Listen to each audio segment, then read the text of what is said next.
मूर्ख किसे कहा जाता है? दो व्यक्ति अगर आपस में कुछ बातें कर रहे हैं और तीसरा आदमी जाकर उनके बीच में टांग अड़ाता है, कुछ बोलता है, तो उसे शास्त्रों में मूर्ख कहा गया है। ऐसा हुआ कि दो दोस्त एक बार कुछ काम से शहर जा रहे थे और रास्ते में उनको एक होटल में रुकना पड़ा।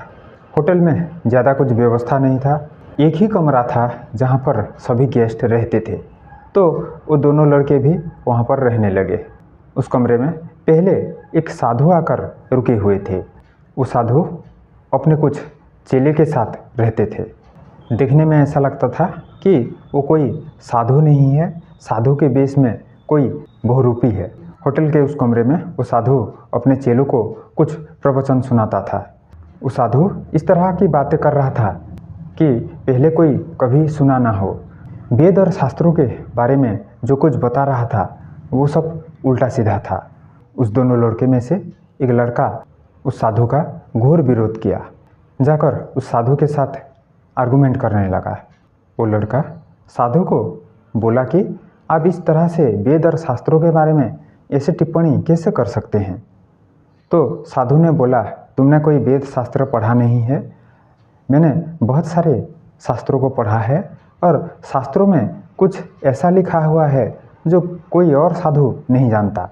वो सब सिर्फ मैं जानता हूँ, मेरे गुरु की कृपा है कि उन्होंने मुझे बताया है, और तुम्हें अगर अच्छा नहीं लगता तो तुम मत सुनो।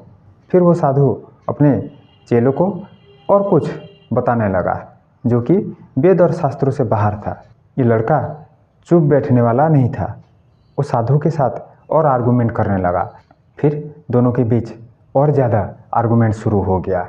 आप देखना कि अगर दो आदमी कुछ आर्गुमेंट कर रहे हैं और वो समाधान नहीं हो रहा है, उसका कोई सोल्यूशन नहीं है, तो वो और ज़ोर ज़ोर से चिल्लाकर उसी टॉपिक को डिस्कशन करते हैं और ज़ोर ज़ोर से अपना अपना जुक्ति निकालते हैं। तो फिर क्या होना था, वो साधु और उस लड़के के बीच में बहस शुरू हो गया। धीरे धीरे वो दोनों और ज़ोर ज़ोर से चिल्लाने लगे, लेकिन उनके साथ और एक जो लड़का था वो आराम से चुपचाप से सो रहा था। फिर ये बात होटल के मालिक तक पहुंच गया। वहाँ पर होटल के मालिक आए। उन दोनों का आर्गुमेंट ऐसा हो गया था कि उन दोनों के बीच में हाथापाई होने वाला था। होटल के मालिक जब आए, उन दोनों के बीच में कुछ सलाह मशवरा किया और उन दोनों को शांत कराया। ये दोनों अपने अपने जगह पर सोने लगे। अगले दिन साधु सुबह सुबह उठकर चले गए थे और ये दो लड़के अपने रास्ते शहर चलने लगे। रास्ते में एक लड़का जो साधु के साथ आर्गुमेंट कर रहा था, वो दूसरे लड़के को पूछा, मैं इतना देर तक साधु के साथ चिल्लाता रहा, वो साधु गलत सलत बोल रहा था, लेकिन तुमने एक भी बात नहीं बोला, क्यों? तुम्हें भी तो इस तरह से चुप नहीं रहना चाहिए था। वो साधु वेद और शास्त्रों के बारे में बहुत कुछ गलत बोल रहा था। वो लड़का बोला कि अगर वो साधु कुछ गलत बोल रहा है तो वेद और शास्त्रों के बारे में उसका अलग धारणा है। अगर तुम्हें अच्छा नहीं लगा तो तुम्हें नहीं सुनना चाहिए था। तुमने एक गलत काम किया कि उस साधु के साथ जाकर आर्गुमेंट किया।